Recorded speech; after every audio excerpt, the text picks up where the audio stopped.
वाले हैं एक समान तथा असमान गति, ठीक है, चाल, औसत चाल, वेग, औसत वेग, तात्क्षणिक चाल तथा वेग। इसके पहले भी हमने आप लोगों को 2 वीडियो दिया है फिजिक्स का। मुझे उम्मीद है आप सभी ने उस वीडियो को अच्छे से देख लिया होगा। यदि आप उस वीडियो को देखे होंगे तो इन सब चीजों को समझने में आपको काफी आसानी होगी।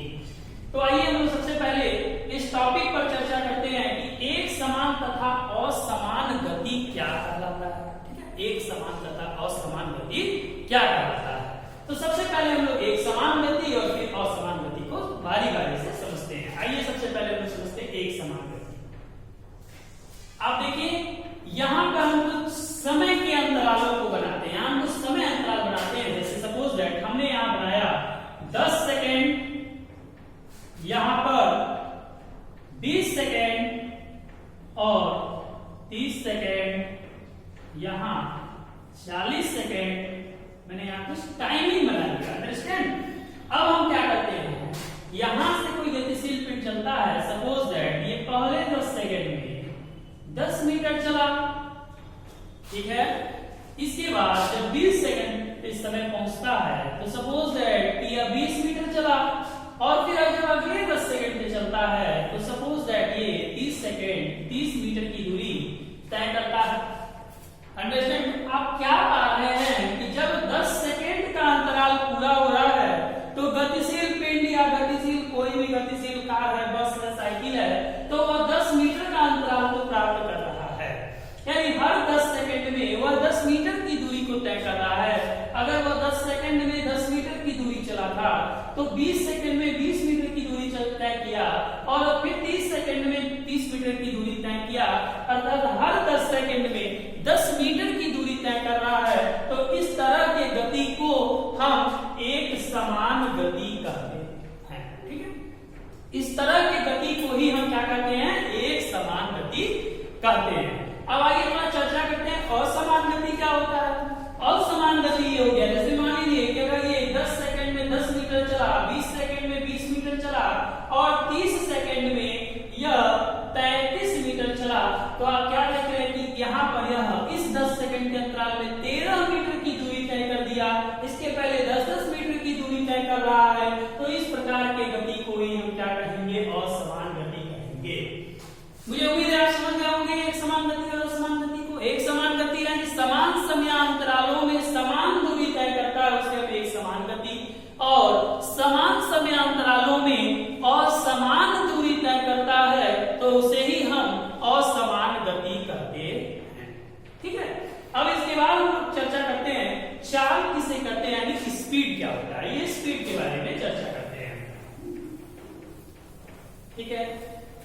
चाल की परिभाषा आप सभी नोट कर लीजिए अपने कॉपी में। किसी गतिशील पिंड द्वारा, किसी गतिशील पिंड द्वारा एकांक समय में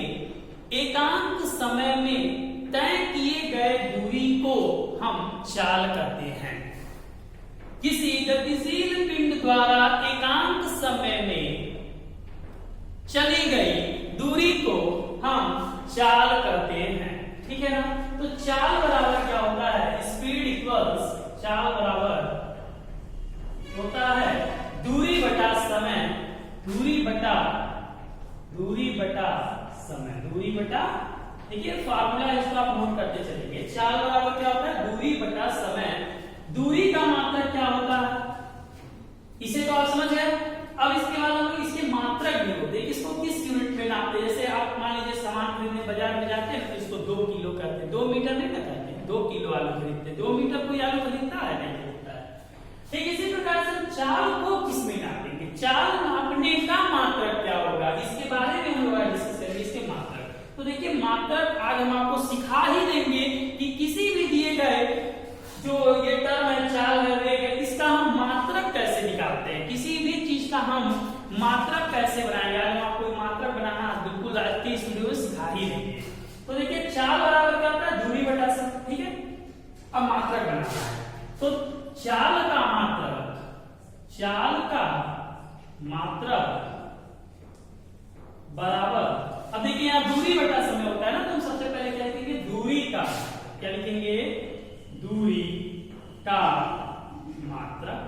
ठीक है, बटा, और समय का मात्रक क्या, यहाँ क्या लिखेंगे, समय का मात्रक, क्या लिखेंगे, समय का मात्रक, ठीक है ना। देखिए दूरी का मात्रक क्या होता है, हमने आपको कल की वीडियो में बताया था कि दूरी को किस में नापते हैं, मीटर में, किसमें नापते हैं, मीटर में, ठीक है।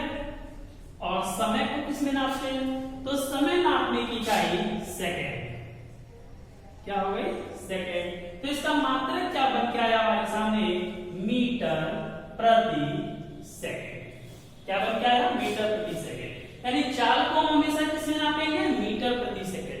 यह कैसी राशि है, अदिश राशि है या सदिश राशि है, तो चाल एक अदिश राशि है। चाल कैसी राशि है, अदिश राशि है, ठीक है, अंडरस्टैंड। किसी को कोई दिक्कत, मुझे उम्मीद है कि आपको ये चीजें समझ में आई होगी। अब देखिए चाल को हम किससे डिनोट करेंगे, तो चाल को हम यस से डिनोट कर सकते हैं, यस से, किससे प्रदर्शित करेंगे, चाल को यस, स्पीड, ठीक है। आपको ये चीजें समझ में आ रही होंगी, आप इसका स्क्रीनशॉट ले सकते हैं, इन चीजों का स्क्रीनशॉट इसका ले लीजिए, फिर हम आगे की टॉपिक का डिस्कस करते हैं। चलिए अब आइए हम इसके बाद चर्चा करते हैं कि औसत चाल क्या होता है, औसत चाल, औसत चाल क्या होता है। चलिए औसत चाल के बारे में देखिए, औसत चाल भी एवरेज, यानी एवरेज स्पीड क्या होता है, कैसे निकालते हैं। तो देखिए कुल समय में चली गई कुल दूरी के अनुपात को हम क्या कहते हैं, औसत चाल कहते हैं, ठीक है। चलिए तो आपको ये चीजें समझ में आया, औसत चाल बराबर औसत चाल बराबर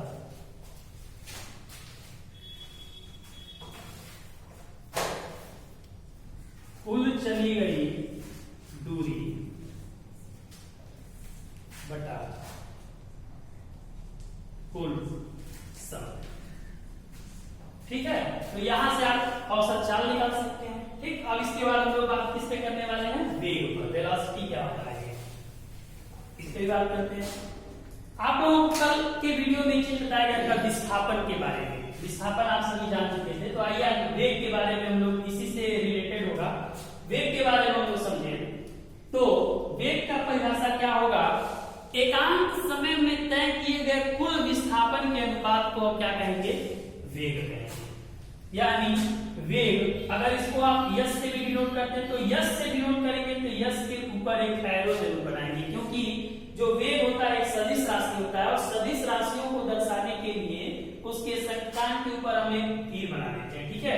ये बराबर क्या हो जाएगा, विस्थापन, विस्थापन बटा समय, ठीक है। तो फिर विस्थापन, इसका मात्रक क्या होगा, तो विस्थापन का मात्रक क्या होता है, मीटर, ठीक है, और समय का मात्रक सेकेंड। इसे हल करेंगे तो क्या आ गया हमारा, मीटर प्रति सेकेंड, यानी वेग का भी मात्रक क्या हो गया, मीटर प्रति सेकेंड। और यह कैसी राशि होती है, तो यह होती है सदिश राशि, कैसी राशि होती है, सदिश राशि, ठीक है। अब चलिए औसत वेग को भी समझते हैं, औसत वेग क्या होता है। तो देखिए औसत वेग क्या होता है, तय किए गए कुल विस्थापन तथा उन विस्थापनों को तय करने में लगा कुल समय के अनुपात को ही हम क्या कहेंगे, औसत वेग, ठीक है। अब इसका देखिए तात्क्षणिक चाल क्या होता है, तात्क्षणिक वेग क्या होता है, इंस्टेंटेनियस स्पीड और वेलोसिटी क्या होता है। तो देखिए किसी सूक्ष्म समयांतराल, बहुत ही सूक्ष्म समयांतराल यानी डेल्टा टी, यानी जो हमारा टाइम है, जो समय का अंतराल है, इतना सूक्ष्म होना चाहिए, टेंड्स टू जीरो, यानी delta T tends to zero, ठीक है। उस समय पर जो चाल होता है उसी चाल को हम कौन सा चाल कहते हैं, तात्क्षणिक चाल। और सूक्ष्म समयांतराल delta T tends to zero पर जो वेग होता है उसे हम क्या कहते हैं, तात्क्षणिक वेग। तो ये कुछ छोटे छोटे परिभाषा और डिफिनीशन था आज के लिए, आप सभी इसको अपने कॉपी में जरूर नोट करेंगे। उम्मीद है कि आपको ये चीजें समझ में आई होंगी। बिल्कुल इसी क्रम से आप इसको अपनी कॉपी में जरूर नोट्स बनाएंगे, इसको याद करेंगे। आज के वीडियो में बस इतना ही, तब तक के लिए आप सभी का बहुत बहुत